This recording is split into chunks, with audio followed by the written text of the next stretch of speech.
Ya, Bismillahirrahmanirrahim. Assalamualaikum warahmatullahi wabarakatuh. Selamat pagi semuanya. Waalaikumsalam warahmatullahi Waalaikumsalam wabarakatuh. warahmatullahi wabarakatuh. Pagi, Pak. Ya, Alhamdulillah ya kita bisa berkumpul di pagi hari ini, walaupun dalam keadaan di Zoom ya.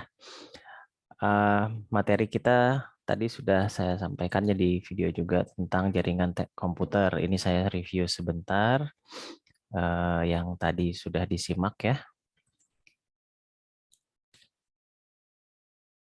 Ya, tentang jaringan komputer. Oke, jaringan komputer itu sebetulnya adalah intinya lah sebetulnya adalah bagaimana caranya dua komputer atau lebih itu bisa saling berkomunikasi gitu, bisa saling berkomunikasi. Jadi komunikasi ini adalah pertukaran data gitu ya. Intinya sih pertukaran data karena kalau komputer antar komputer itu yang dilakukan komunikasinya adalah data gitu. Jadi pertukaran data. Nah, di sini juga yang kita apa proses untuk berkomunikasinya pun ada proses request dan ini apa namanya dan respon ya, request dan respon. Nah, request dan respon itu biasanya dimulai dari klien lalu akan masuk ke jaringan dan nanti direspon oleh server gitu. Ataupun sebaliknya juga bisa jadi server merequest sesuatu data dari klien dan bisa kembali lagi ke server itu sendiri. Istilah klien dan server ini pada jaringan yang memang banyak ya tipenya. Ya, ini salah satu jaringan yang memang ada servernya gitu. Karena ada juga yang jaringan tidak ada servernya. Ya, itu nanti kita bahas. Sudah ada di videonya juga ya sebetulnya. Ya, kita lihat juga di sini tadi juga di video sudah ada penjelasan tentang asal mula jaringan komputer ya ketika tahun 1940-an. Di sini ada ide di sebuah lab gitu ya, di sebuah lab bagaimana caranya bisa memindahkan data dari komputer satu ke komputer yang lain.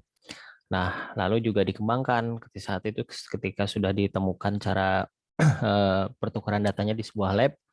Nah, ternyata dimanfaatkan oleh Departemen Pertahanan Amerika atau DARPA, Defense Advanced Research Project Agency. Nah, di sini dia membuat sebuah komputer ya yang bisa menghubungkan dengan jangkauannya yang lebih luas. Kalau yang tadi yang sebelumnya itu baru dalam satu ruangan. Ya istilahnya kalau yang kita kenal sekarang adalah LAN ya.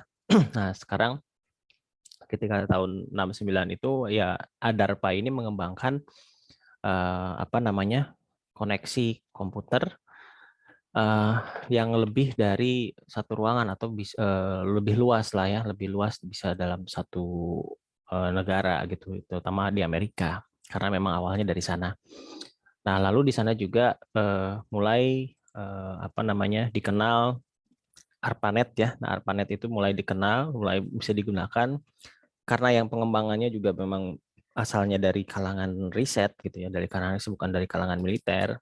Nah, melihat bahwa ini adalah memiliki potensi yang bisa dimanfaatkan oleh masyarakat luas dan akhirnya dimanfaatkan oleh masyarakat luas, bisa ya boleh dimanfaatkan oleh masyarakat luas dan berkembang ARPANET ini sehingga sampai sekarang si ARPANET itu sudah berubah namanya menjadi internet gitu. Jadi awal cikal bakalnya sih dari sana gitu.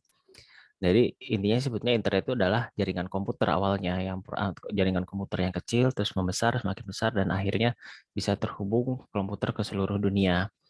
Lalu di sini juga ada TCP/IP. Ya, di sini adalah sebuah protokol. Protokol itu semacam pintu gerbangnya ya gitu ya, pintu gerbangnya atau penamaan ya, penamaan sebuah address gitu, penamaan sebuah alamat dari sebuah komputer. Nah, ini yang digunakan sampai sekarang itu TCP/IP itu. Lalu dikenal juga DNS tahun 84 ya. DNS itu Dynamic Name Server. Ketika TCP/IP itu mengeluarkan nomor-nomor IP kan itu sulit untuk diingat ya. Nah, sehingga adanya DNS gitu, adanya DNS server ini merubah IP-IP yang berupa nomor-nomor itu dialiaskan gitu. Jadi dialiaskan menjadi sebuah nama. Nah, jadi IP address dia memiliki alias sebuah nama, namanya yang bisa kita ingat gitu ya. Contohnya google.com. Nah, itu adalah alias gitu dari IP address yang ya, bisa kita lihat ya, IP address-nya nanti bisa kita tracer. Nah, kalau misalnya kita menghafalkan si IP address-nya mungkin sulit karena berupa angka-angka gitu ya. Nah, kalau berupa nama bisa seperti Google gitu ya. Nah, itu lebih mudah gitu untuk mengingatnya sehingga diciptakan yang namanya DNS gitu, Dynamic Name Server. Terus ada juga lembaga IEEE. Nah, di sini yang mengembangkan wireless LAN pertama ya dengan kode 802.11. Nah, lalu ada juga ketika ini sudah dikembangkan tahun 99 itu diberi nama Wi-Fi.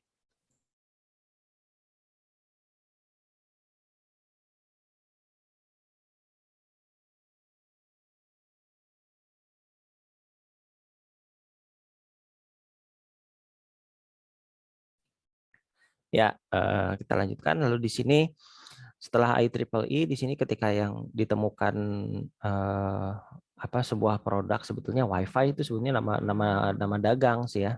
Nama dagang, nama komersial dari tahun 99. Jadi merek dagang Wi-Fi Alliance. Awalnya dari situ. Nah, tapi merek dagang ini karena dia memproduksi alat-alat untuk wireless dan akhirnya digunakan gitu ya, digunakan menjadi sebagai nama gitu ya, nama untuk keluarga yang menggunakan standar wireless. Nah, wirelessnya itu yang dengan tipe ini 802.11. Ya, oke. Selanjutnya kita ke klasifikasinya ya, klasifikasi dari jaringan komputer. Ini ada beberapa tipe klasifikasi. Klasifikasi yang pertama, jadi proses pengelompokan yang pertama itu berdasarkan areanya atau berdasarkan geografis ya. Areanya kalau yang kecil itu LAN, kalau yang kecil LAN ini dia ya lokal area network ya. Nah, LAN ini biasanya dia hanya satu wilayah gedung biasanya atau bahkan cuma satu ruangan atau satu wilayah gedung. Kalau contohnya di kita sih seperti satu kampus ya, satu kampus, jaringan internet di kampus, jaringan LAN ya, jaringan LAN yang dihubungkan dengan wireless juga kan dengan WiFi. Nah, itu areanya cuma sedikit gitu, terjangkau lah gitu. Lalu ada Metropolitan Area Network. Di sini jangkauannya satu kota.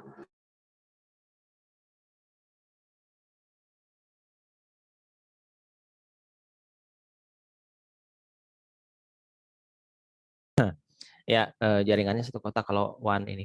Nah, contohnya dari Wide Area Network, Metropolitan Area Network ini, mungkin ada yang pernah dengar istilahnya Smart City ya, Smart City. Nah, Smart City itu di mana internet, bukan internet sebetulnya ya, jaringan sih itu, jaringan komputer yang dimanfaatkan untuk memantau atau membuat sebuah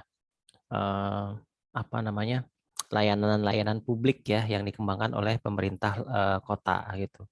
Nah, itu yang mungkin dikenal kalau di Bandung tuh kayak Bandung Smart City seperti itu yang menggunakan salah satunya menggunakan memanfaatkan CCTV ya. Nah, tapi itu kan terkoneksi di seluruh kota gitu. Nah, koneksi yang digunakan menggunakan jalur jalur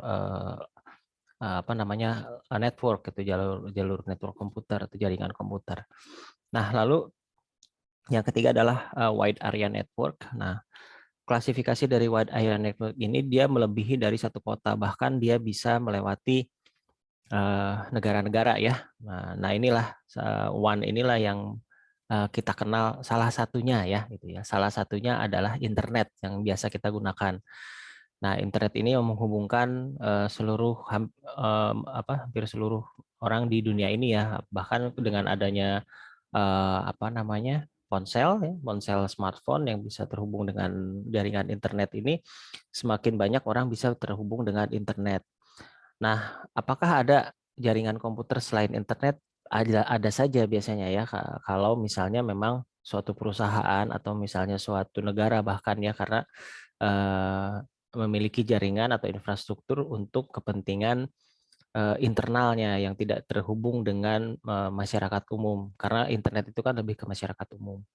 Nah, mungkin saja ada gitu yang seperti itu karena dilihat dari geografisnya ya, bisa saja satu negara itu memiliki jaringan sendiri yang memang tidak terhubung dengan internet supaya lebih aman si datanya ya, bisa seperti itu.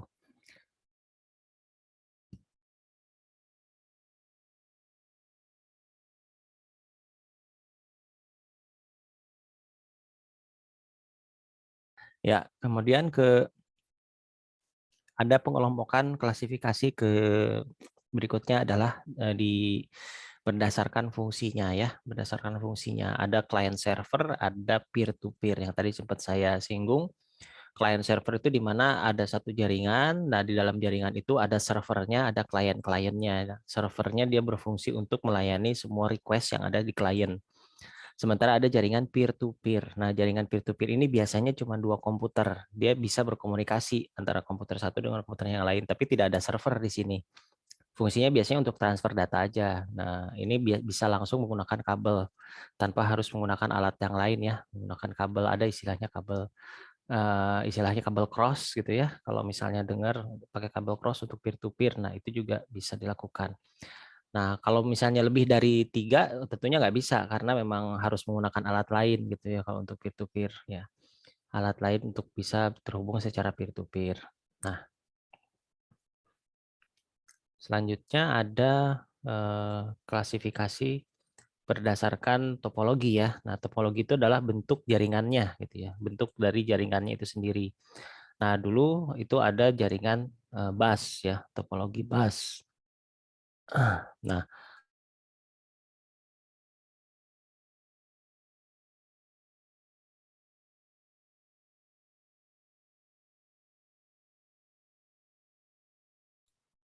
topologi bus ini sebetulnya apa namanya? Ini topologi yang awal sih ya, awal-awal ketika jaringan komputer itu masih pakai kabel koaksial tuh ya, pakai kabel koaksial bukan kabel UTP yang sekarang. Nah, ini yang di awal-awal banyak yang menggunakan topologi ini ya, topologi bus atau topologi ring karena dia mirip ya, dia mirip. Kalau bus itu dia ada ujungnya gitu ya. Sementara kalau ring itu dia nyambung gitu, nyambung terus. Nah, itu yang topologi yang awal-awal seperti itu. Biasanya ini juga bisa digunakan untuk untuk jaringan peer to peer karena tidak ada server biasanya di sini ya. Di sini tidak ada server. Nah, berbeda dengan yang server, yang ada server itu biasanya menggunakan topologi star gitu ya, atau mesh, atau tree juga, atau linear ya. Nah, linear ini sebetulnya linear dan topologi bus itu mirip ya. Ada perbedaannya apa? Perbedaannya di sini ada servernya. Ya, kalau linear itu dia ada servernya, ada salah satu servernya, sementara kalau yang bus itu dia nggak ada servernya gitu. Jadi yang topologi bus dan ring ini lebih ke peer-to-peer. Sementara yang lain, star, mesh, tree, sama linear ini dia ada servernya gitu. Ada salah satu komputer servernya. Kalau kita lihat yang tree ini seperti bercabang ya. Ini ada satu server lagi di tempatnya. Misalnya ini contoh seperti yang ada di kampus ya, itu lebih ke sini nih, ke tree. Jadi dia ada ininya apa? Ada di masing-masing ruangan tuh ada servernya atau ada namanya routernya lah ya, ada routernya. Nah, yang router yang saya maksud itu seperti si alat Wi-Fi-nya seperti itu. Nah, itu bisa jadi router. Oke, selanjutnya ke klasifikasi jaringan berdasarkan distribusi ya, distribusi jaringan. Nah, dalam satu jaringan memang pasti ada kalau yang ada memiliki server itu ada yang tipenya satu server atau lebih dari satu. Nah, kalau yang jaringan terpusat itu servernya cuma satu, semua data terpusat dalam satu komputer, dalam satu server. Nah, sementara untuk yang jaringan yang terdistribusi ini merupakan paduan ya dari beberapa eh, topologi biasanya. Nah, kalau modelnya seperti ini, biasanya servernya lebih dari satu. Tujuannya adalah si server itu untuk membackup server yang lain apabila eh, space-nya kurang di server maka ditambah gitu ya, masuk ke server yang lain tapi dalam dalam satu kesatuan gitu ya. Nah, di sini fungsinya saling backup sebetulnya kalau servernya lebih dari satu.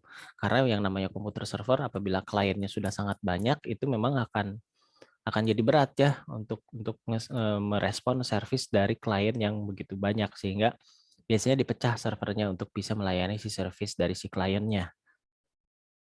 Lalu di sini ada juga klasifikasi jaringan berdasarkan media transmisinya. Yang pertama jaringan berkabel yang pakai kabel ya, yang sekarang juga masih banyak yang gunakan. Yang kabel yang sekarang berkembang itu yang fiber optik. Nah, itu yang terhubung dengan berbagai tempat. Lalu juga ada Wi-Fi. Nah, kalau Wi-Fi ini yang tadi dijelaskan ya jaringan wireless ya, wireless itu jaringan wireless. Nah, di sini tanpa kabel. Yang kabel ini juga banyak sih, dia mulainya dari ada yang kabel tembaga. Kalau yang untuk lokal sih mungkin masih menggunakan UTP ya. Kabel UTP mungkin masih ada yang gunakan. Nah, tapi sekarang karena sudah ada wireless LAN, biasanya UTP sudah tergantikan. Nah, biasanya si kabel itu digantikan dengan menghubungkan dari satu tempat yang lebih jauh menggunakan fiber optik seperti itu. Baik, silahkan yang mau bertanya. Sekarang tadi juga sudah saya paparkan ulang untuk si materinya. Sekarang tadi juga sudah melihat videonya ya. Silahkan yang mau bertanya, silahkan raise hand atau langsung open mic saja. Tri, silahkan. Tri. Fungsi dari modem dalam jaringan itu apa ya, Pak? Modem ya. Nah, si modem itu sebetulnya penghubung dia. Dia sebagai penghubung. Nah, penghubung antara si komputer itu dengan internet sebetulnya. Jadi modem itu fungsinya penghubung dengan internet ya. Jadi bukan dengan si jaringan yang ada di dalamnya. Nah, kalau yang berhubungan dengan jaringan yang ada di dalamnya itu router biasanya. Itu router yang menghubungkan. Tapi kalau udah modem, nah itu fungsinya dia sebagai gateway lah istilahnya ya. Gateway itu ya kayak pintu gerbang untuk terkoneksi dengan internet gitu. Nah, terkadang memang ada satu alat yang namanya modem router ya. Nah, jadi dia bertindak sebagai modem juga, sebagai penghubung ke internet dan juga sebagai router. Bisa ada seperti itu atau ada yang dipisah hanya router saja atau modem saja. Nah, tergantung dari si produknya seperti itu. Baik, Pak. Terima kasih. Oke. Ada lagi yang mau bertanya? Pak, Silahkan. Ya, boleh. kamu Boleh, kalau boleh. kalau jaringan internet sama jaringan komputer itu sama apa beda, Pak? Sama, sama aja. Bedanya kalau internet itu lebih luas gitu. Jadi cikal bakal internet itu adalah sebetulnya jaringan komputer gitu. Jadi internet itu cuma nama gitu ya. Nama atau istilah gitu ya, istilah dari jaringan komputer yang sudah mengglobal gitu, yang mendunia seperti itu. Oke, silahkan dari siapa nih? Pascal, silahkan. Pak, izin bertanya, Pak. Boleh. Apa perbedaan antara IP statik sama IP dinamik? Oh ya, oke. Nah, IP statik itu kita yang menentukan ya. Kita yang menentukan. Jadi kalau dinamis itu server yang menentukan. Nah, bagaimana sih cara membedakannya? Kita nanti tinggal lihat di ini apa di setiap komputer itu kan ada setting network ya, network configuration istilahnya apa ya, biasanya sih adapter setting ya, namanya tuh adapter setting. Nah, di adapter setting itu kita menuliskan IP address-nya kita. Nah, bedanya kalau yang kita setting, kita yang sendiri yang nulis gitu ya, itu akan menjadi IP statik. Jadi IP kita nggak berubah, tetap segitu. Contohnya ya, misalnya bentar ya, saya akan coba share ya supaya mungkin lebih jelas.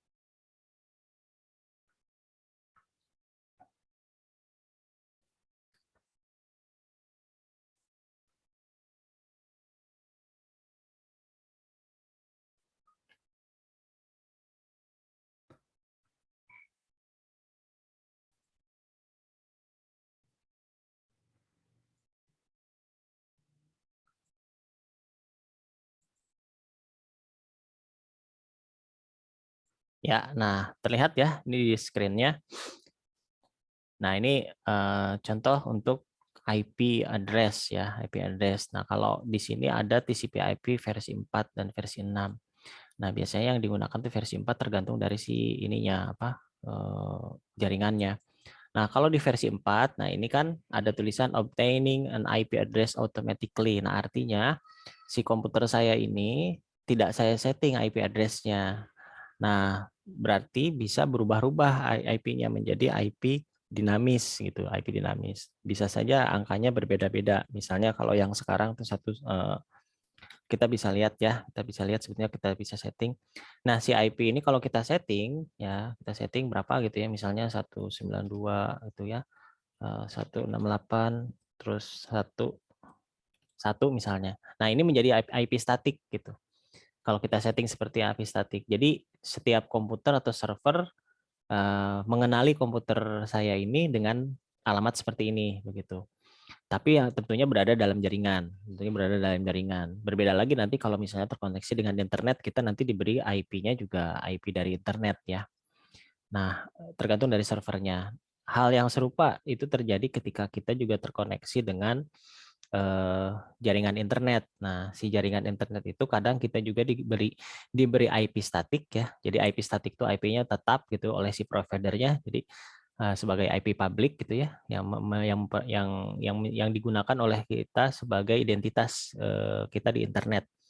Atau juga ada yang diberikan secara dynamic, random gitu. Jadi ketika misalnya modem kita mati, terus kita colokan lagi ke listrik, kita restart lah ya, dia IP-nya berubah. Nah, kenapa kok bisa berubah? Dinamik ya, karena IP tersebut ditentukan oleh si servernya. Sama seperti yang ini. Jadi kalau saya setting obtaining IP address automatically ya berarti si modemnya, bukan si modemnya, si servernya dia menentukan sendiri IP yang cocok buat kita. Kenapa kok harus ditentukan? Karena IP address itu tidak boleh sama. Jadi kalau misalnya kita setting statis, kita harus bisa memastikan bahwa nomor IP address kita itu tidak sama dengan klien yang ada di dalam jaringan kita gitu. Nah, kalau sama dia akan konflik. Tentunya ketika konflik dia tidak bisa terkoneksi. Jadi istilahnya ada yang address yang double lah ya. Nah, address yang double itu tidak boleh kalau di jaringan. Sehingga diatur oleh si nomor IP address. Nah, untuk menghindari hal tersebut, awal-awalnya sebetulnya nggak ada ya istilah kayak gini, obtaining automatically. Jadi untuk lebih mempermudah settingnya sekarang ada istilahnya IP dinamik, di mana si IP tersebut ditentukan oleh si servernya. Jadi servernya bakal ngelihat nih list IP-nya. Oh ternyata ada misalnya IP yang nomor dia ada IP 1234 gitu ya. Nah berarti IP yang nomor 5 itu kan kosong nggak digunakan. Nah itu biasanya digunakan oleh yang baru terkoneksi. Nah itu yang membedakan antara IP address dan IP statik dan IP dinamik ya, seperti itu. Pak, izin bertanya lagi, Pak. Boleh, silakan.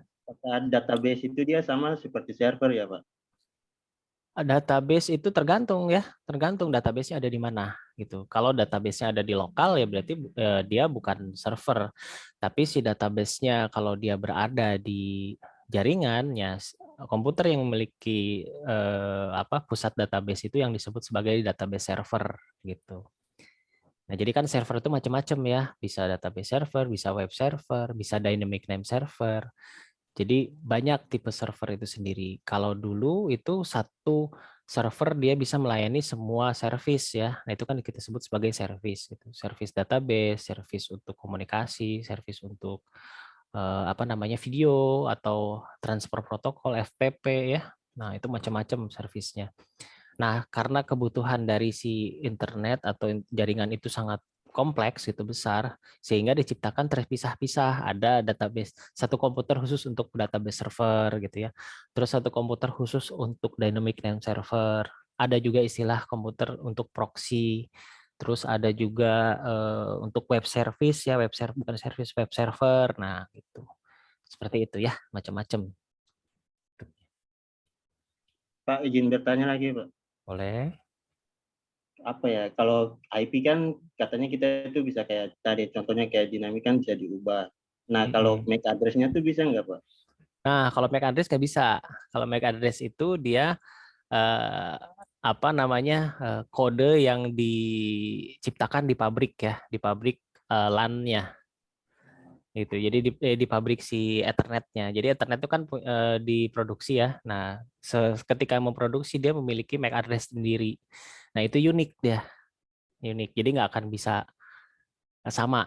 Kalau misalnya koneksinya berdasarkan MAC address, nah dia nggak akan bisa sama. Jadi sama aja dengan IP statik seperti itu. Izin bertanya lagi, Pak. Izin bertanya, Pak. Oke, Izin bertanya Pak. Pascal nanti dulu ya, yang lain udah nanya. Nanti kita lanjut lagi. Oke, silakan Dita. Bapak kan di yang 802.11 itu ada A, B, G, N, sama AC. Itu bedanya apa ya Pak? Apa di frekuensinya aja? Apa gimana? Terus itu teh asal mulanya dari mana? Pernamaan itu. Oke, nah penamaan untuk yang 8011 ya ada A, B, dan C itu dari tipe si ininya apa alatnya, dan yang membuat penamaan itu adalah si IEEE ya, si organisasi tadi internasional yang membuat standarisasi untuk network. Nah, si IEEE ini sebenarnya nggak hanya di network ya, dia memiliki standar di macam-macam gitu. Nah, sehingga penomoran yang 802.11 ABC ini sebetulnya standarisasi dari kesekian gitu. Nah, jadi sebetulnya itu nomor urut gitu, nomor urut standarisasi dari suatu alat yang kesekian. Karena si IEEE sendiri dia tidak mengurusi hanya masalah si network gitu. Jadi ada standarisasi yang lain gitu. Jadi itu asal mulanya kenapa penamaannya kok jadi 802 ya, karena memang ada urutan di si IEEE-nya itu sendiri gitu. Dan kenapa kok digunakan? Karena memang tidak ada lagi organisasi yang membuat standarisasi. Nah, terus ada lagi pertanyaannya, kenapa kok harus ada standarisasi? Karena setiap negara kadang-kadang suka memiliki perbedaan kebiasaan. Nah, yang itu yang bisa menjadi menyulitkan kalau tidak dibuat standarisasi. Contoh ya, yang paling mudah ya contoh. Bisa kita lihat kenapa nggak harus ada standarisasi. Kita kalau mobil di Indonesia itu kan setirnya ada di sebelah kiri kanan ya, sebelah kanan setirnya. Tapi ketika kita ke Amerika atau ke Eropa itu setirnya di sebelah kiri.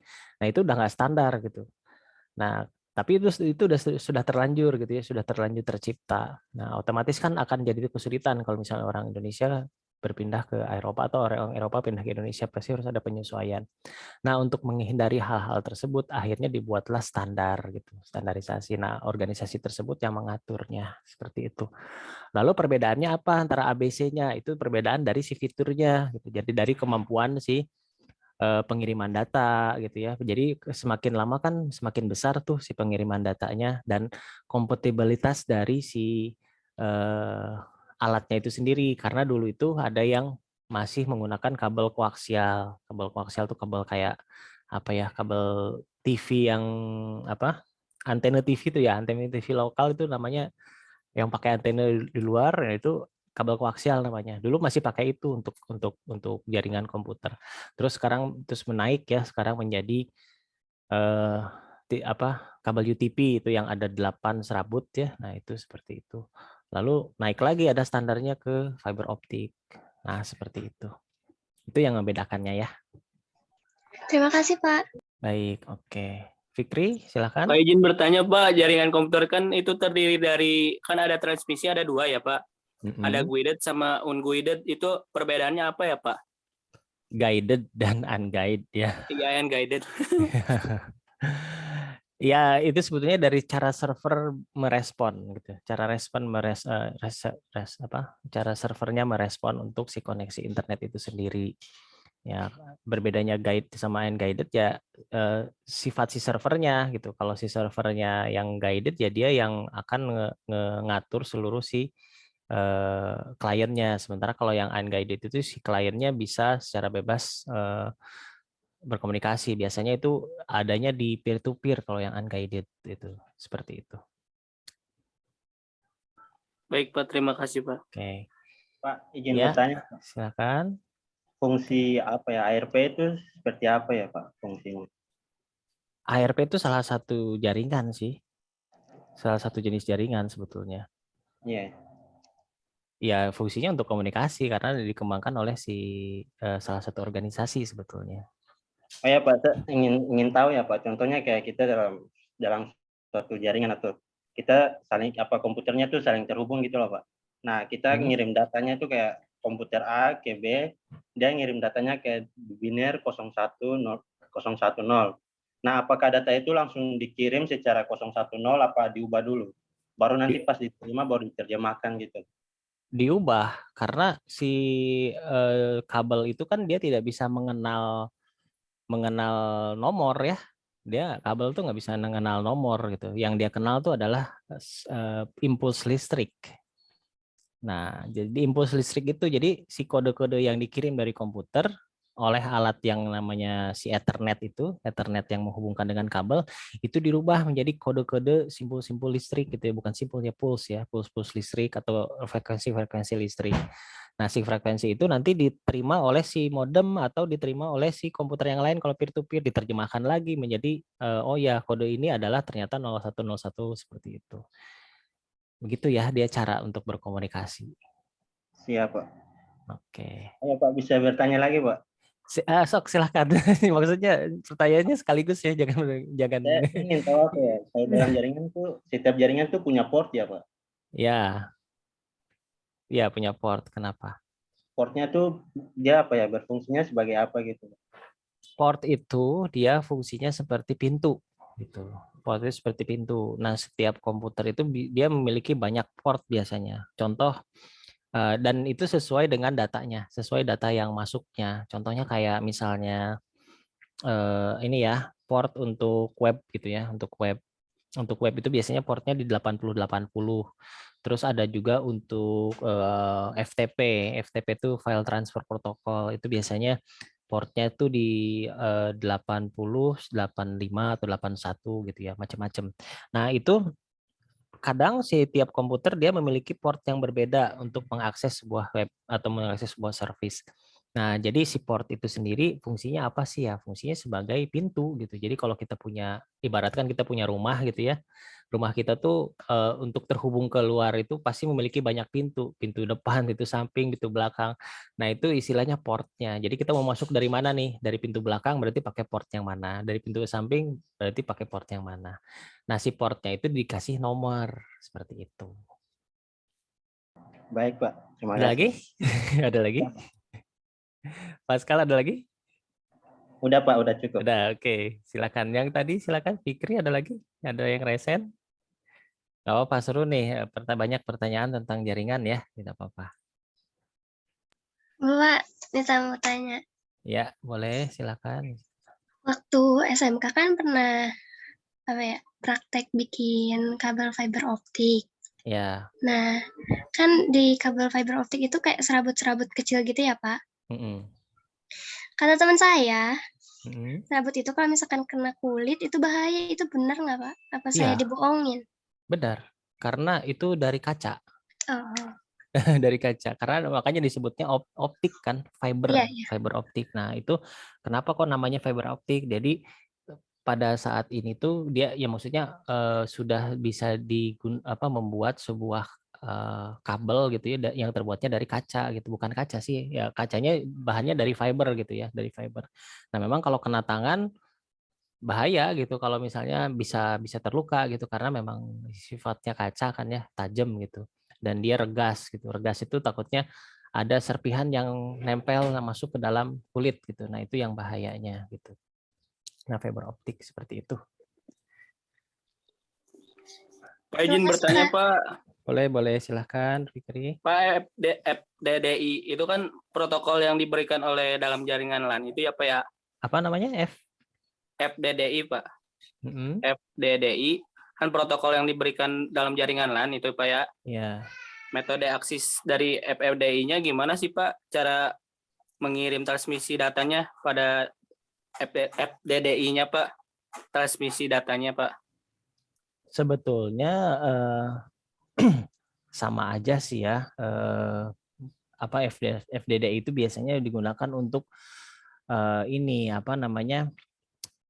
koneksi yang peer to peer yang nggak ada servernya biasanya. Nah, jadi sebetulnya itu ini istilah lain dari si peer to peer itu sendiri. Nah, cuma yang digunakannya itu bukan kabel yang kalau dulu kan kabel koaksial ya. Nah, sekarang sudah bisa menggunakan fiber optik ya. Ya, jadi kecepatannya bisa lebih tinggi, tapi dia sifatnya biasanya masih ke ke peer to peer biasanya, dari hubungan satu komputer dengan satu komputer yang lain. Nah, fungsinya kayak begitu betulnya. Jadi sama aja sih, itu hanya untuk proses pengiriman data dalam jaringan gitu. Cuman diupdate ininya apa istilahnya. Gitu. Kan di situ namanya FDD itu sih kan panjangannya dari fiber ya, Fiber Distributed Data Interface gitu. Jadi sebetulnya pendistribusiannya udah menggunakan fiber optik. Itu aja sih ciri khasnya sebetulnya. Baik Pak, makasih Pak. Oke. Pak, Ya, menanya lagi. silakan. Boleh, Raka. Kan tadi di jaringan itu ada namanya LAN ya, Local Ya, Area Network. Terus betul. Raka searching lagi itu ada namanya Campus Area Network. Itu beda gak Pak?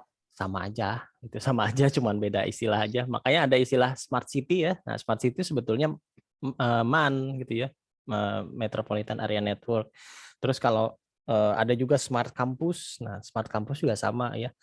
Nah, itu adalah LAN sebetulnya. Jadi istilah lain yang kadang-kadang memang kita kalau bagi yang baru belajar bingung ya, itu kok apa gitu apa. Terus ada istilahnya apa ya, istilahnya lagi tuh mesh ya, mesh area network. Nah, mesh area network itu sebetulnya sama aja dengan metropolitan area network kalau dilihat dari luasnya begitu.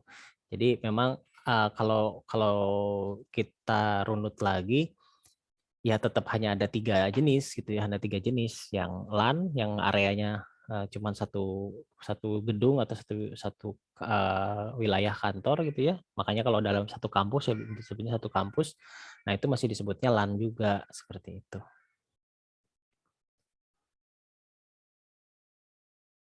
Oke, ada lagi? Seperti itu ya.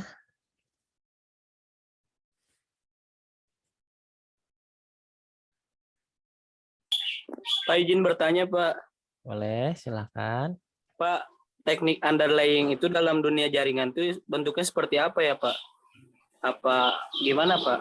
Teknik underlay? Underlayer mungkin ya. Iya.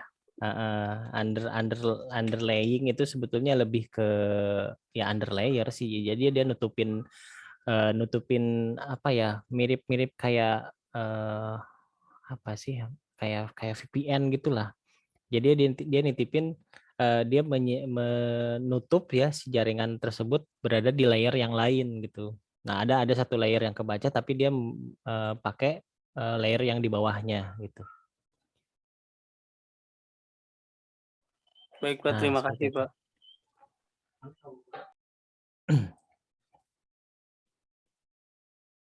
Itu biasanya sih untuk pengiriman data yang ini ya, yang secrets lah, biasanya pakai sistem underlaying itu. Gimana Arif? Silahkan yang raise hand. Ya, halo Pak. Ya, boleh. Maaf ya Pak kalau pertanyaannya aneh. Nggak apa-apa, saya coba jawab kalau Kalau bisa. ini, kalau sinyal sama jaringan itu beda nggak sih Pak? Kalau misalkan beda, ada perbedaannya? Ya, begini, beda jelas ya. Kalau jaringan itu bagaimana si komputer itu terhubung ya, sementara kalau sinyal itu cara si jaringan itu terhubung gitu. Nah, sinyal itu berlaku untuk yang wireless gitu. Jadi kalau misalnya ada istilah nih, aduh jaringannya lagi jelek gitu ya. Nah, itu juga kata-katanya ambigu sebetulnya ya. Karena jaringan itu jelek atau tidaknya tergantung koneksi. Nah, koneksi itu bisa menggunakan wireless atau kabel.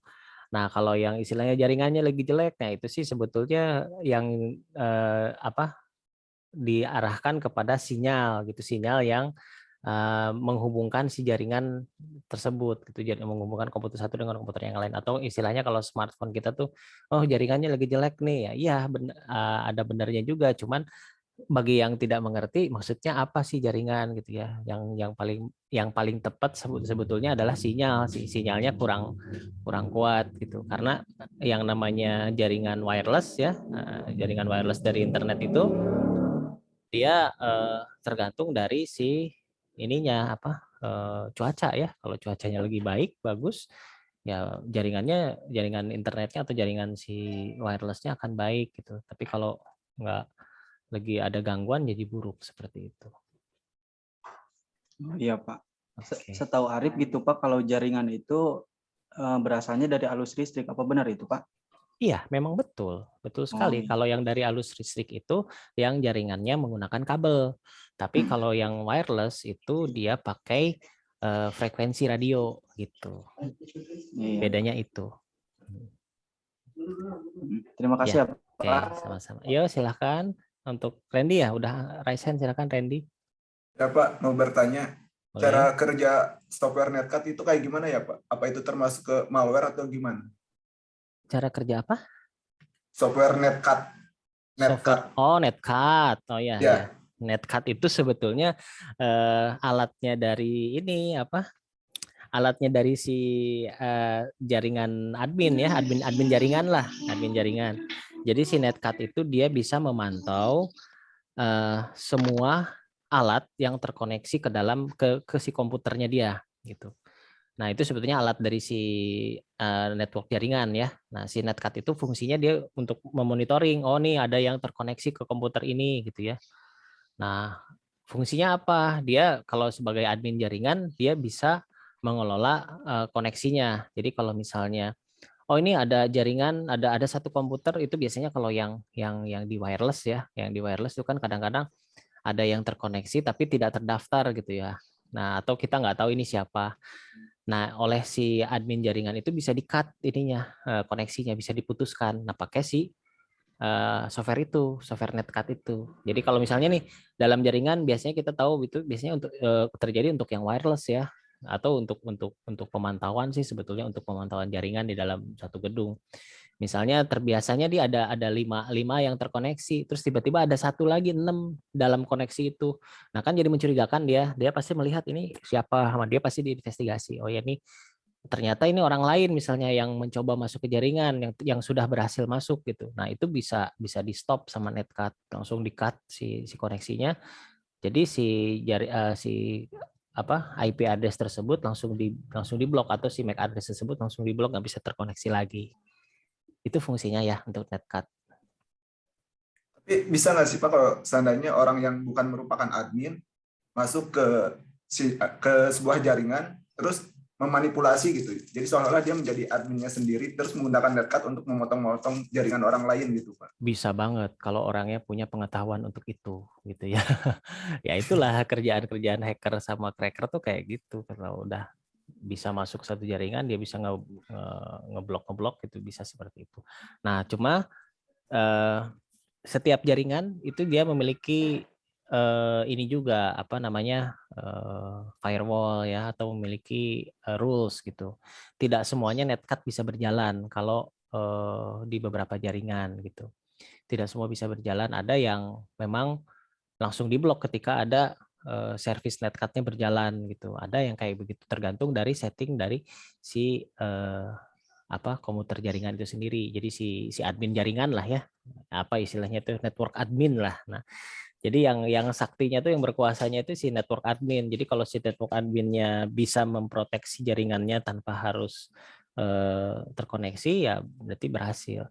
Kuncinya sebetulnya ketika menggunakan netcat itu harus terkoneksi dulu ke jaringan gitu. Kalau dia nggak bisa terkoneksi ya berarti nggak bisa. Nah, jadi si netcat nggak akan bisa bekerja kalau memang si jaringannya tidak bisa terkoneksi.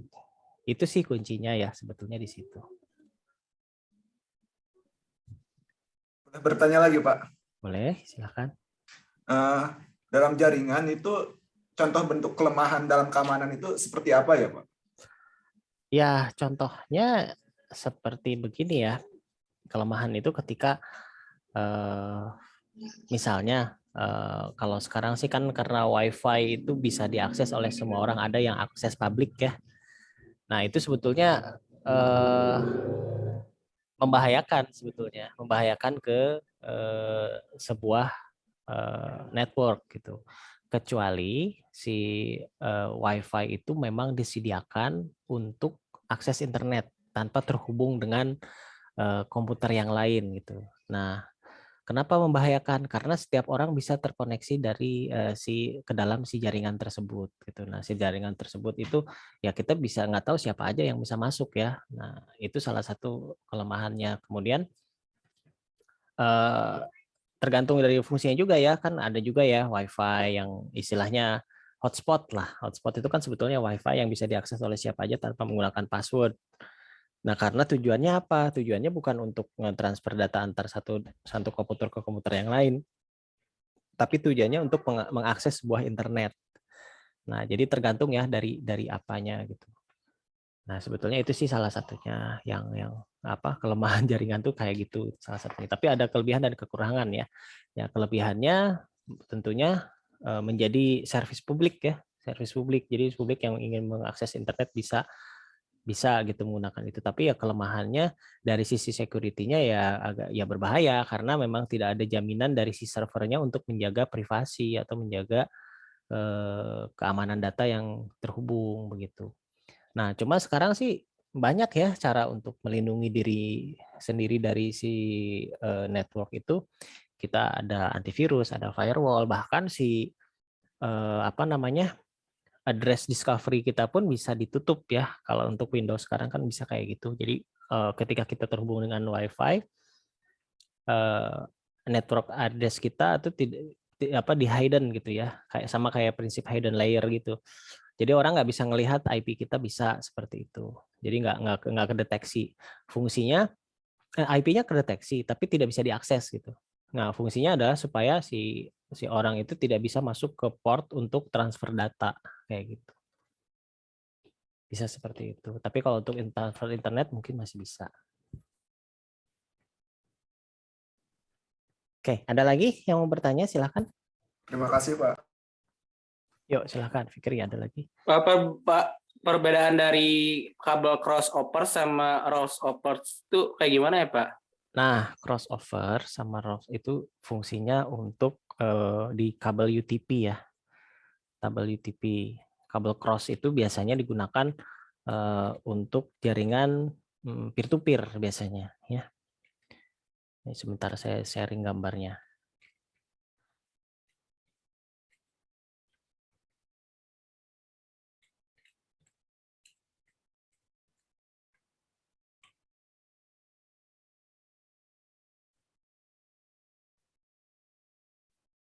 Mana ya?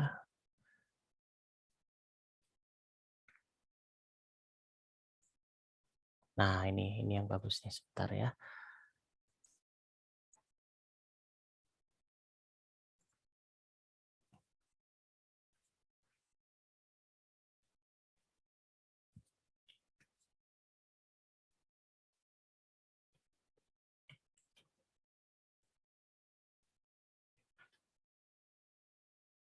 Nah, oke. Sudah terlihat ininya yang saya share?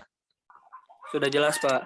Nah, ini kabel ini biasanya ya, kalau kabel cross, nah ini kabel cross nih, dia cross nih. Ini crossnya kenapa dia berbeda si ininya nih, dia tidak sama ya. Ini kan coklat ya, terus di sini, nah ini di cross nih, yang apa? Yang warna orange nih, warna orange itu ada di sini, sementara yang di sini hijau ya.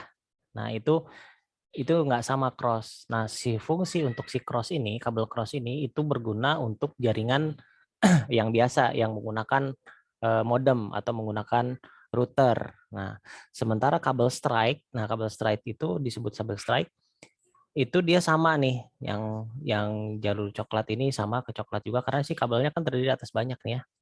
Nah, ini coklat sama coklat, terus ini sama lah si hijau ini sama hijau juga, yang biru sama biru gitu. Terus sama ini namanya kabel strike. Nah, si kabel strike ini sebenarnya konfigurasi di kabel istilahnya kabel Belden ya gitu, atau kabel RJ45 lah. Nah, atau kabel UTP ada juga yang nyebut kayak gitu. Jadi banyak istilahnya. Nah, si kabel UTP ini ya fungsinya kalau yang si strike ini untuk koneksi peer to peer, jadi antara dua komputer secara langsung tanpa menggunakan router gitu. Sementara kalau yang harus pakai router dia menggunakan kabel cross. Nah, itu bedanya. Jadi fungsinya. Jadi kalau misalnya kita nge-setting jaringan, ngebuat jaringan menggunakan kabel, terus kita bikin kabel strike, itu nggak akan bisa kalau digunakan untuk apa namanya jaringan yang ada routernya. Tapi kalau pengen menghubungkan komputer langsung antara dua komputer secara langsung itu harus menggunakan kabel strike. Makanya kan diajarkan cara membuat ini ya, membuat konfigurasi kabel. Seperti itu. Untuk crossover-nya sendiri apa ya Pak? Itu nama lain aja sih, Nama lain aja. Nama Oh. lain aja dari si cross itu sendiri sebetulnya. Nah, kalau tipenya sih tetap dua kayak gini. Seperti itu. Baik Pak, makasih Pak. Oke. Ada lagi yang lain?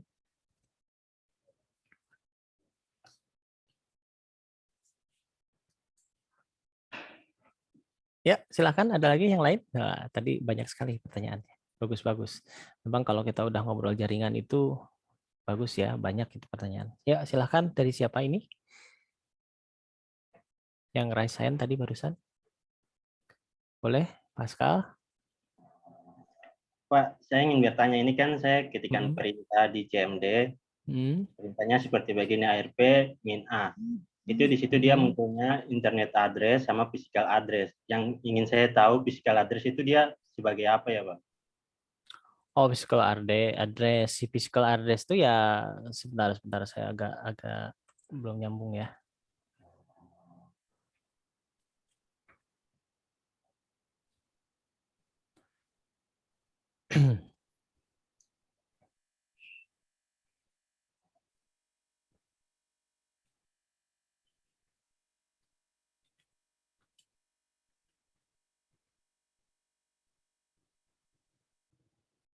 Oh ya, jadi gini, internet address itu adalah si TCP IP-nya. Jadi IP address-nya ya, itu si internet address-nya. Sementara kalau physical address itu adalah si MAC address-nya. Istilah yang tadi saya bilang yang ada di dalam ininya apa namanya? Kode yang dikeluarkan oleh pabrik. Nah, itu namanya physical address. Ya istilah lainnya dari MAC address sebetulnya. Seperti itu sih. Baik, Pak. Terima kasih. Oke. Ada lagi yang lain?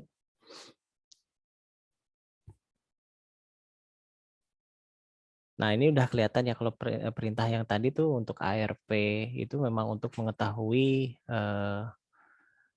yang terkoneksi ya, yang terkoneksi di jaringan kita itu apa saja gitu. Jadi si address yang ada dalam komputer kita tuh apa aja gitu. Nah, itu kelihatan IP yang kita tuh dikasih IP nomor berapa gitu.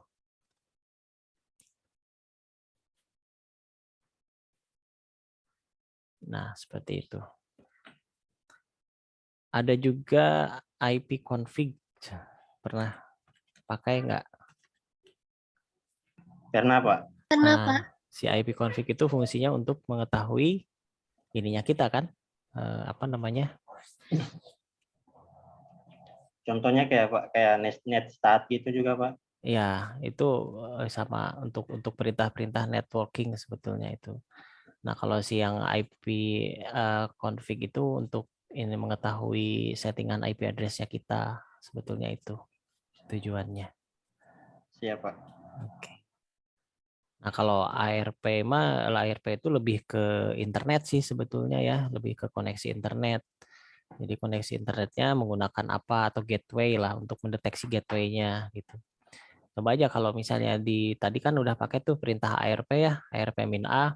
Itu kan yang paling atas biasanya ada internet address gitu. Internet address-nya itu kan, nah itu sebetulnya alamat IP dari si gateway. Terus coba kasih perintah si IP config. Nah, si IP config pasti default gateway-nya sama si internet address-nya sama ya.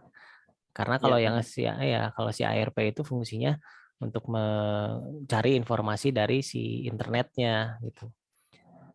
Koneksi apa IP dari internetnya itu dari mana gitu.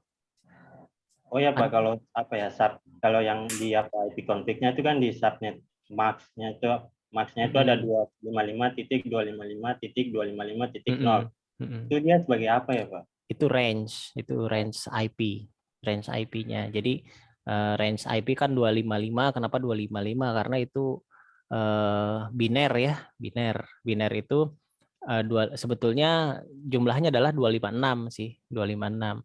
256 itu kode jumlah dari kotak biner. Jumlah dari kotak biner. Jadi konfigurasi dari 256 itu kayak apa ya? Konfigurasi 8 bit lah, 8 bit biner. Ya. Jadi 8 bit biner itu kan 0001 oh itu sama dengan 1 gitu. 0001 berarti oh 2 kayak gitu. Nah, si konfigurasi 8 bit itu bisa diterjemahkan ke dalam sampai maksimal kalau misalnya ada kan 8 kotak tuh. 1 bit itu kan 8 kotak.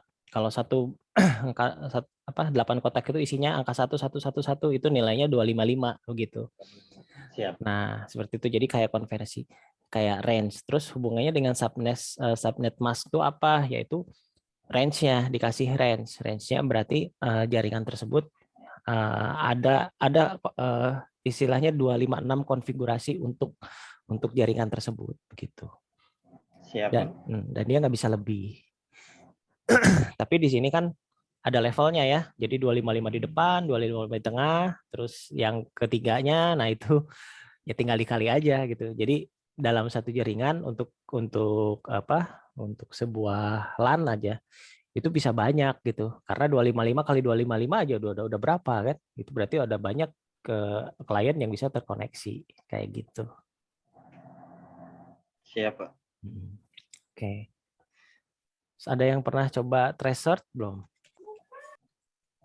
Threshold. Belum, Pak. Belum pernah, Pak. Tracert coba www. Oh ya, Pak, bisa izin bertanya. Boleh, silakan. Contohnya kayak gini, Pak. Kayak kertas gitu loh. Dia meretas satu jaringan. Dalam jaringan itu, dia kan nggak bisa nembus ke server. Nah, dia memanfaatkan si kliennya itu loh. Nah, kliennya itu dia kirimin phishing. Nah, si klien dia udah termasuk dalam perangkapnya gitu.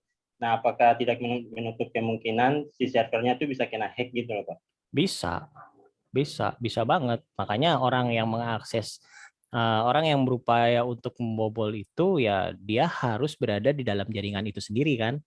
Ya, Nah, benar. kalau dia nggak ada berada dalam jaringan ya dia nggak akan bisa berbuat apa-apa. Ya berbagai cara digunakan gitu ya, berbagai cara digunakan. Ya salah satunya dia menggunakan salah satu komputer klien yang terkoneksi dengan server. Nah dari situ dia bisa membobol si servernya. Ya tentunya dengan cara-cara yang dia yang dia miliki gitu. Seperti itu. Pak izin bertanya, Pak. Ya boleh silakan. Perangkat keras kan dalam jaringan itu kan ada bridge ya, Pak. Bridge ya. Itu apa ya, Pak? Sama fungsinya itu apa ya, Pak? Pengen tahu gitu, Pak. Ya, oke. Bridge itu sebetulnya konversi sih ya, pengkonversian kode sebetulnya. Jadi dari satu hardware ke hardware yang lain itu harus ada perantara. Nah, perantara istilahnya bridge itu tuh. Nah, istilah bridge itu macam-macam, tidak hanya di network gitu ya. Bridge dalam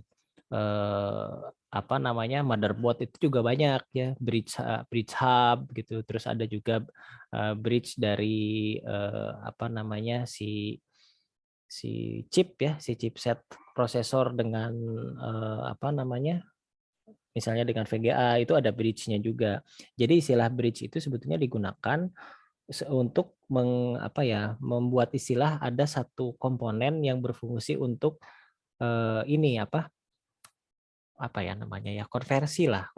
mengkonversi sinyal gitu ya. Nah, seperti yang tadi saya bilang, kalau misalnya ngirim data, misalnya saya mau ngirim data 0101, nah ketika dikirim ke kabel, lewat kabel itu kan harus berubah menjadi sinyal-sinyal listrik. Nah, proses perubahannya itu melewati beberapa bridge gitu. Nah, kalau misalnya bridge hub yang ada di network ya berarti dia fungsinya untuk mengelola itu gitu, mengelola si sinyal-sinyal tersebut. Seperti itu. Baik, ya. Pak. Terima kasih, Pak. Oke. Iya, ada lagi?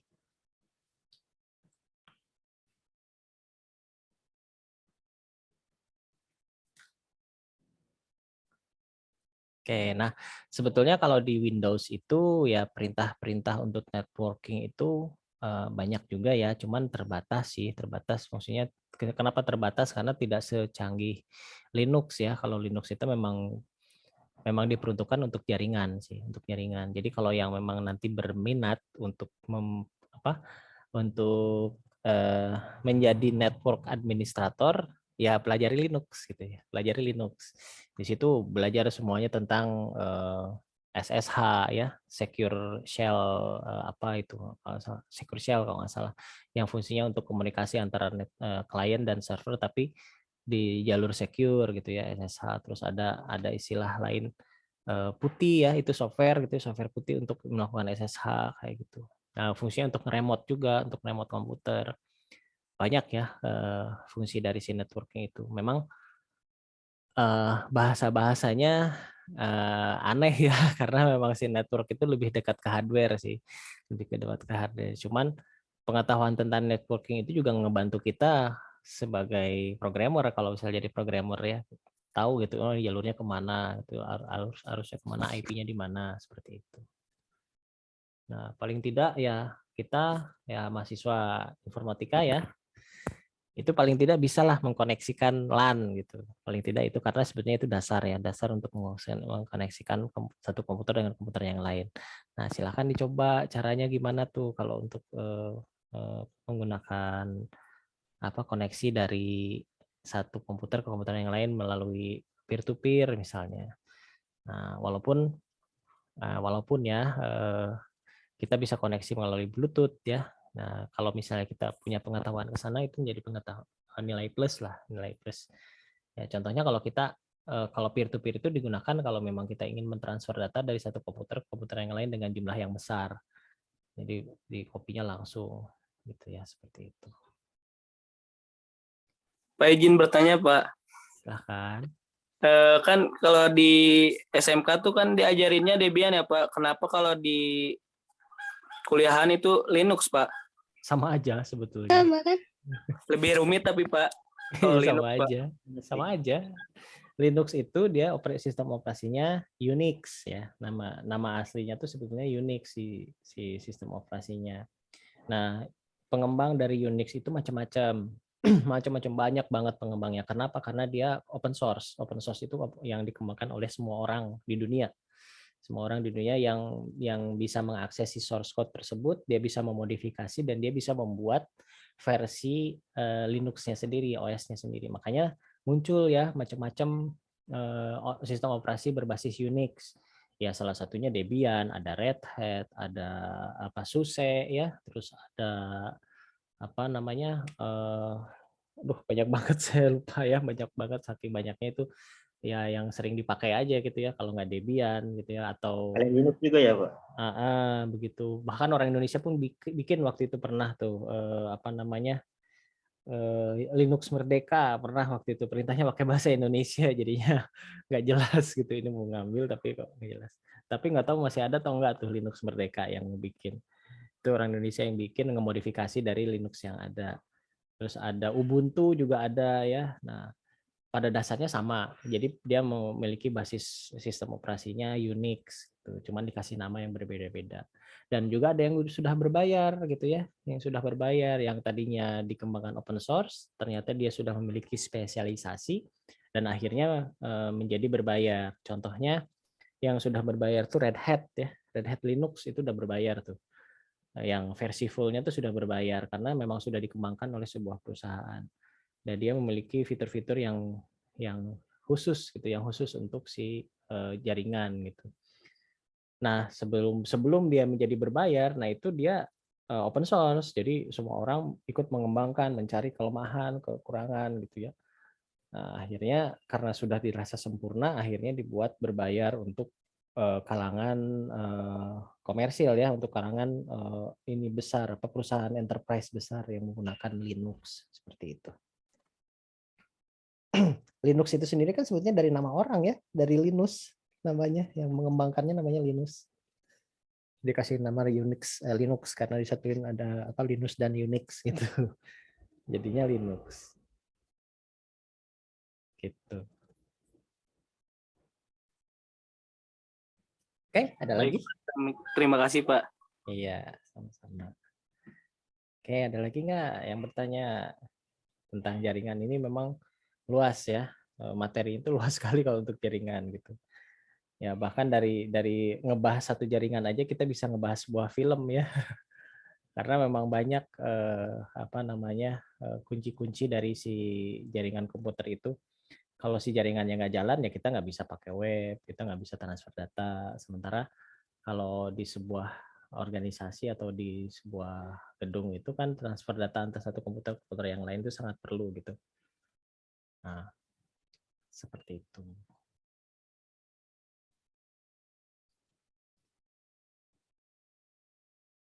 Oke, ada lagi yang mau bertanya? Pak, saya izin bertanya lagi, Pak. Saya ingin tahu apa ya, malware sama virus Trojan itu mereka cara kerjanya kayak gimana ya, Pak? Ya, malware dan Trojan ya. Nah, sebetulnya konsep kenapa dikasih nama Trojan itu karena dia software sisipan yang nggak ketahuan gitu ya. Yang nggak ketahuan. Jadi dia biasanya menyisip di sebuah aplikasi yang kita download gitu atau di dokumen bahkan ya, di dokumen. Biasanya Trojan itu kalau nggak salah dia bisa tersisip juga di dokumen Word. Nah, fungsinya apa? Seperti virus-virus yang lain gitu ya. Sebetulnya fungsinya ya nggak bagus ya, nggak bagus karena bisa istilahnya memodifikasi yang ada di dalam komputer kita. Kalau untuk Trojan itu biasanya dia akan mengirimkan dokumen gitu. Biasanya dia akan mengirimkan dokumen-dokumen yang sudah terinfeksi si Trojan itu sendiri. Nah, ke siapa ya? Ke yang orang membuat si Trojannya gitu. Nah, seperti itu biasanya Trojan. Jadi tergantung si Trojannya juga ya, Trojan horse-nya tergantung. Istilahnya kan Trojan horse itu. Nah, si Trojan itu dia hanya mengirimkan data. Tapi kan kalau misalnya yang dikirimkan data misalnya yang berupa data perusahaan atau apa itu kan menjadi berbahaya juga gitu. Nah, sehingga virus Trojan ini juga menjadi perhatian gitu. Jangan sampai si data-data perusahaan itu tersebar secara besar di internet gitu, Pak. Makanya diperlukan antivirus gitu. Terus kalau malware, nah malware itu ya macam-macam, sebetulnya salah satu jenis virus juga. Nah, cuman si malware ini kadang-kadang tergantung si pembuatnya ya. Entah dia mau seperti ransomware gitu ya, dia nge-encrypt semua file terus langsung dia minta bayaran, bisa kayak gitu. Itu salah satu malware. Atau yang menyisipkan iklan gitu ya. Banyak sekali itu ya yang menyisipkan. Jadi misalnya kita lagi ke download suatu file tapi ya itu bahayanya kalau misalnya kita mendownload dari situs yang dikatakan berbahaya lah atau istilahnya ada dark side lah ya, situs dark gitu. Nah, resiko untuk dapat malware atau trojan atau virus sekalipun atau worm ya itu tinggi sekali gitu. Makanya sebaiknya sih dihindari kalau kita tidak bisa mengatasi masalahnya gitu. Nah, ujung-ujungnya pasti merusak gitu ya si malware itu. Jadi entah dia bisa ngasih, kalaupun tidak merusak pasti mengganggu gitu. Mengganggunya contoh ya kalau malware yang ngasih iklan gitu ya, tiba-tiba di komputer kita ada iklan apa gitu ya nggak jelas gitu ya. Bisa seperti itu. Ya intinya sebetulnya kurang software-software tersebut ya mengganggu lah ya, intinya seperti itu. Nah, supaya menghindarinya gimana ya? Jangan main-main ke website yang nggak jelas gitu, terus jangan download sembarangan gitu.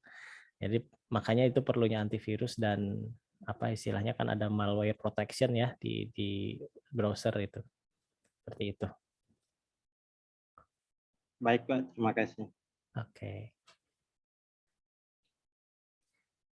Baik, ada lagi yang bertanya? Seru ya nih bahasan kita Pak di pagi izin hari bertanya, ini. Pak. Boleh. Kan kalau ngehack server tuh kan misalkan kayak ngehack jawaban ya, Pak ya. Ini pengalaman nih kayaknya. Iya, hack jawaban kan kalau dia gagal tuh kan tidak terlihat ya, Pak. Apakah muncul bug, Pak? Dikasihnya jadi jawabannya yang salah, Pak, kalau error, Pak. Ya itu Atau kan kegagalannya, Pak. salah satu cara untuk ngeproteksi jawabannya supaya nggak ketahuan. Ya berarti ngehacknya kurang canggih gitu. Iya, Pak. Berarti itu bug dari itunya sendiri ya, Pak ya? Bukan bug, itu salah satu proteksinya. Siap, Pak. Bukan bug, sengaja dibikin kayak gitu. Menurut kita ini kayaknya harusnya udah bener gitu, pasti dibikin jawabannya salah sengaja. Gitu. Pak, jadi munculnya telat, Pak, errornya teh. Iya, Tulisan errornya. sengaja. Itu kan udah semakin canggih kan, karena memang udah banyak orang pakai cara itu. Ya otomatis sih yang pembuatnya dia pakai cara lain untuk mengantisipasinya ya, salah satunya dengan itu, seperti itu. Baik Pak, terima kasih Pak. Oke.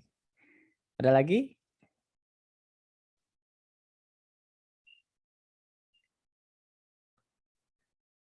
Oke.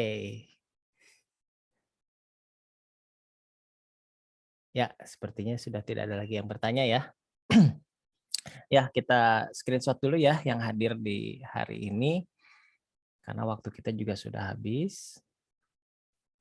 Silahkan open cam-nya.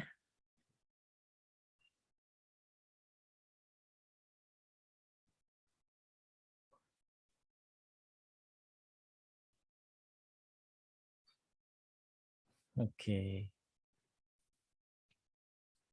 Ya, kita screenshot ya. 1, 2. Oh, sebentar ada yang baru open cam. Oke, siap. 1, 2, 3. Oke, sip.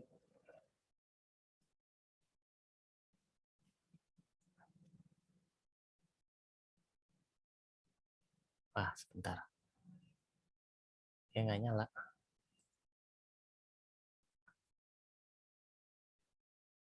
Oke, 1 kali lagi ya. Untuk yang halaman 2-nya.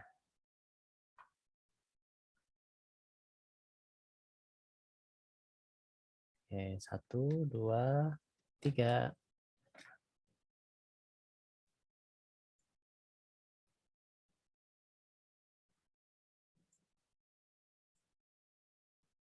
Iya, oke, sudah semua ya. Baik, saya tutup saja ya perkuliahan di pagi hari ini. Terima kasih sudah mengikuti perkuliahan online di pagi hari ini. Semoga ilmunya bisa bermanfaat. Saya mohon maaf apabila ada kata-kata yang kurang berkenan. Sampai ketemu lagi minggu depan. Cukup sekian dari saya. Wassalamualaikum warahmatullahi wabarakatuh. Waalaikumsalam warahmatullahi wabarakatuh. Waalaikumsalam Terima warahmatullahi kasih Pak. wabarakatuh. Baik, sama-sama. Saya close ya.